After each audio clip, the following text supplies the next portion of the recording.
There are two starts to football practice. There's the start where you get out there in helmets and shorts and you kind of run around, and there's the second start where you start to make a little contact. And that started yesterday. What'd you see really your first day of team in pads?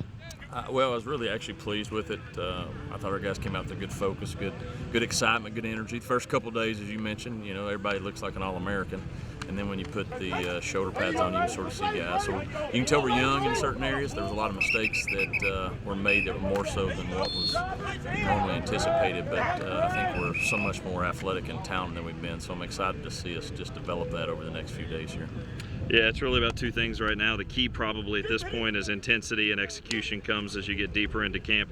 What have you seen on those two fronts from your team?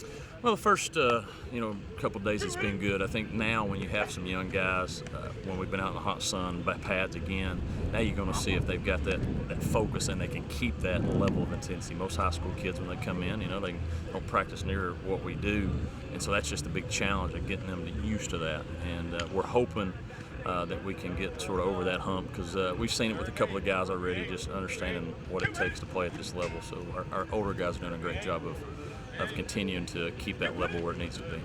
Now that the pads are on and starting to pop a little bit here and there, who are a couple of guys that maybe have turned your head early in camp? Well, I think one guy that was here last year ends up redshirt, Nick Sands, who's going to be playing nose guard for us. I think he has a chance to really do a lot of good things. He's really developed over the year and a half that he's been here, and done some good stuff really early, where we think we can count on him to be a big contributor on the defensive side of the ball. I think offensively, we've got it was good to see Kevin and Larry back doing some things. They're trying to work their things through there, and Kevin getting back out there and making some plays is just nice to see for everybody's confidence. This is the transition period, really, the next couple of days where you start hitting. You work into two-a-days on Monday, and you've got a really kind of a challenging schedule with a practice tomorrow morning before church. Talk about the importance of the next week for your team.